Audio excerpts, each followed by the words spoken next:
I came to Hanoi thinking I was simply going to submit my book from a cafe. But once I got there, something about the city changed the meaning of the moment. Because at 55, publishing a book does not feel the same as it might when you are younger. It is not just about achievement. It becomes tied to bigger questions. Questions about relevance, questions about purpose, questions about what comes next.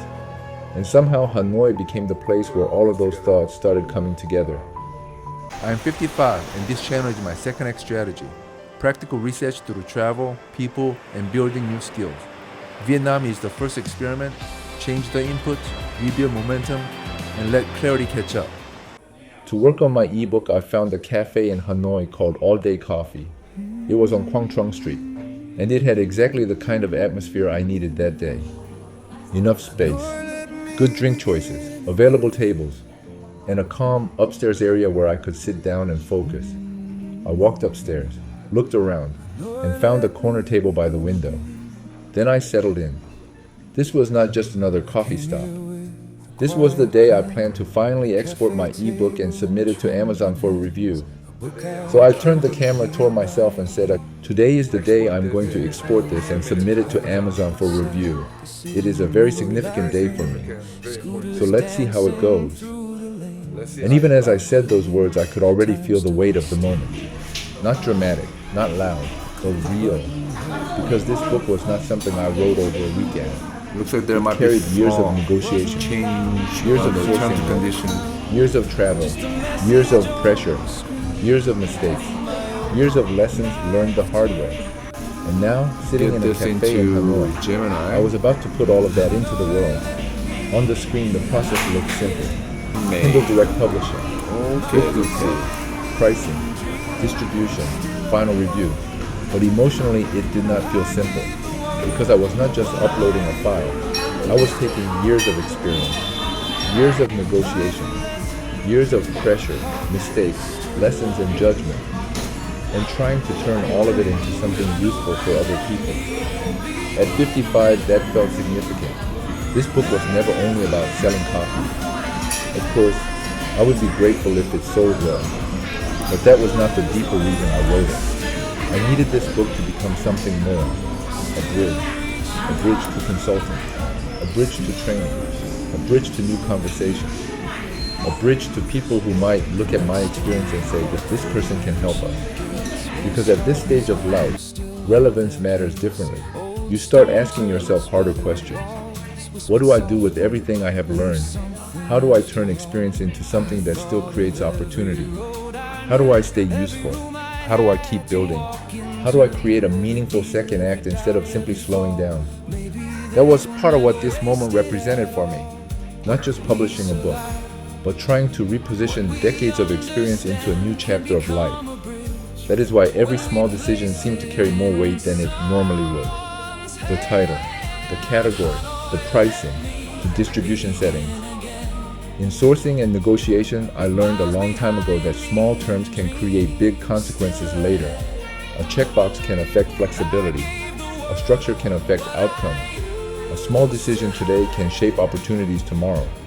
So instead of rushing, I slowed down. I asked questions. I compared options.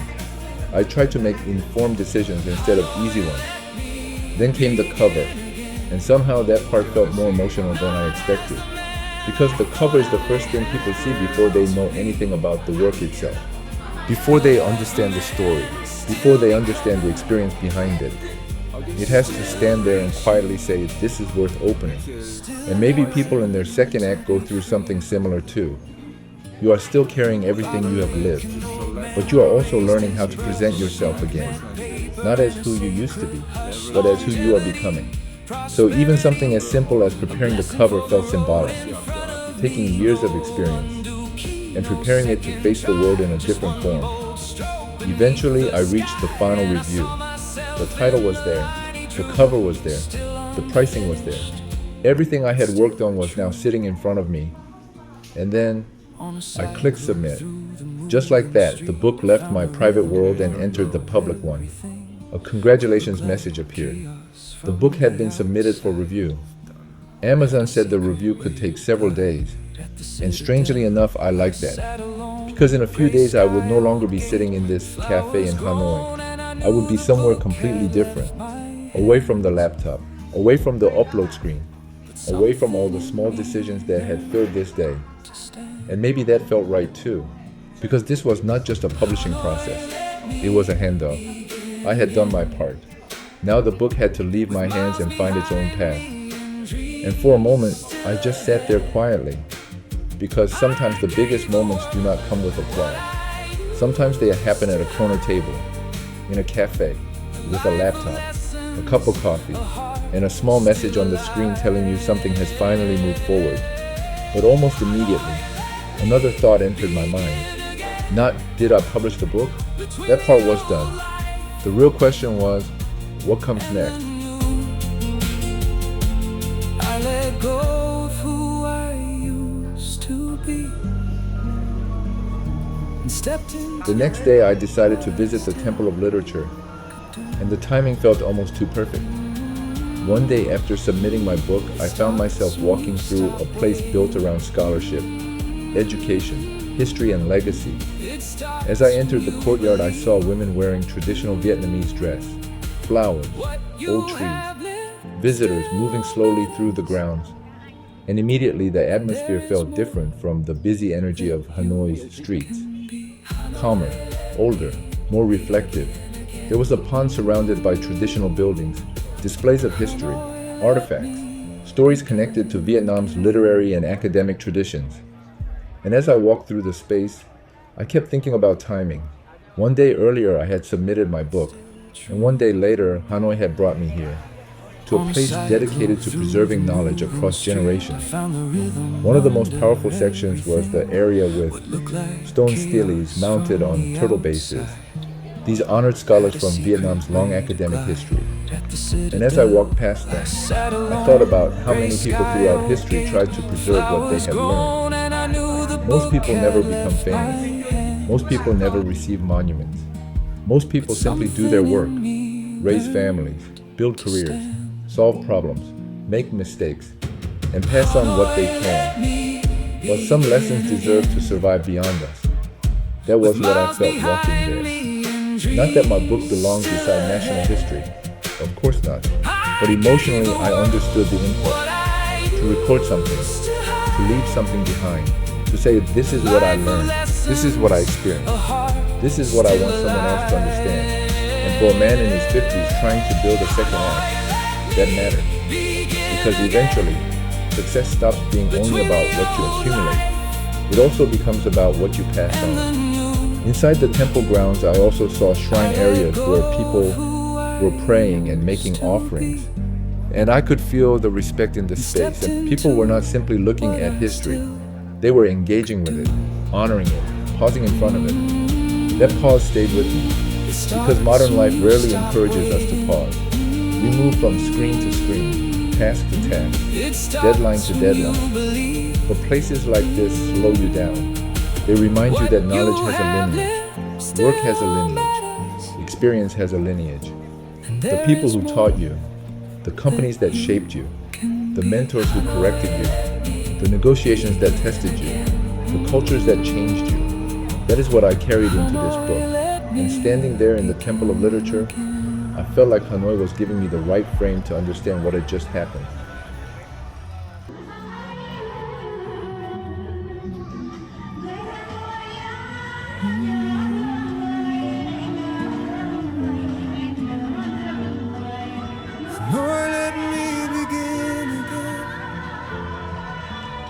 Across from the temple area, another event was taking place near Literature Lake, the Spring Calligraphy Festival. There were booths, decorations, traditional clothing, and calligraphers sitting with brushes, ink, and paper. And immediately I felt drawn toward it, because calligraphy is not just writing, it is meaning made visible. A word becomes an object. A hope becomes something you can carry home. And after publishing a book, that felt strangely powerful. The day before, I had uploaded words into a digital system.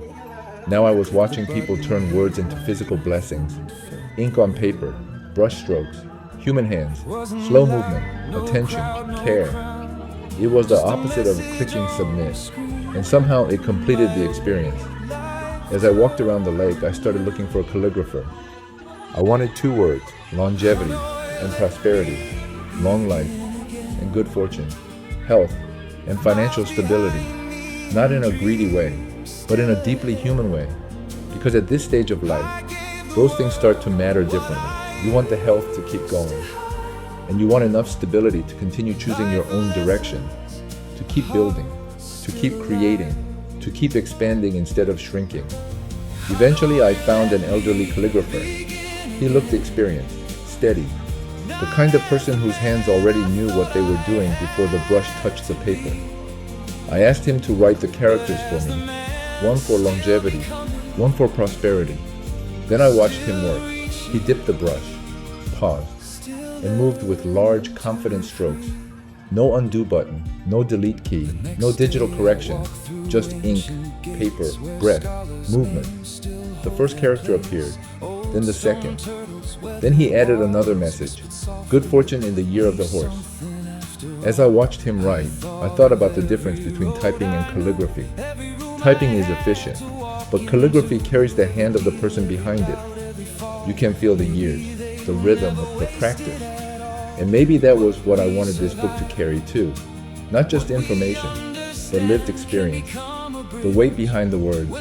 When he finished, I had something I could physically take home. Something I could hang on a wall. A reminder of what I hoped this next chapter of life could become. Longevity, prosperity, health, meaning, and maybe a little courage too. Because publishing a book is not only about releasing knowledge, it is also about admitting that you still want your life to continue expanding. A life of lessons, a heart still alive.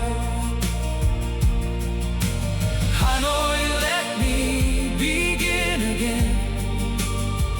Not as the man I thought I After leaving the festival area, I wanted to try something I'd seen many times online. A cycle ride through Hanoi. Once I sat down, the city looked different again. Scooters, cars, pedestrians, street vendors, everyone moving in different directions, and somehow it all flowed together. The driver moved through the traffic confidently, and surprisingly, I was not worried. Maybe by then, I had already accepted that Hanoi has its own rhythm. At first it looks chaotic, then eventually you begin seeing the pattern underneath. People adjust, people anticipate, people make room for one another. And honestly, that reminded me a lot of life itself, especially in a second act. From the outside, things can look uncertain. Career shift, financial pressure, questions about purpose, questions about identity, questions about whether you still have time to build something meaningful. At first, it can all feel chaotic, but maybe part of the process is learning to move with awareness instead of panic. Eventually, I arrived at the imperial citadel of Danglong, and after the energy of the festival, the place felt calm. There were flowers, open spaces, historic buildings, people walking quietly. I walked slowly through the grounds taking pictures and videos. Then eventually I sat down near Joan Mon, the old palace gate. The weather was slightly overcast. A light breeze moved through the area, and for a while I did not really need to say anything. I just sat there thinking. The book had been submitted. That chapter was complete. But emotionally, something else had opened. Publishing the book did not answer everything. It answered only one question. Can I take what I have lived and turn it into something real? The answer to that was yes. But after that came the harder question. What comes next? At 55, you start thinking differently about time, about health, about relevance, about financial security, about meaning. You start wondering whether your experience still has room to grow into something new. And maybe that is why Hanoi stayed with me. Because this trip did not just become about publishing a book.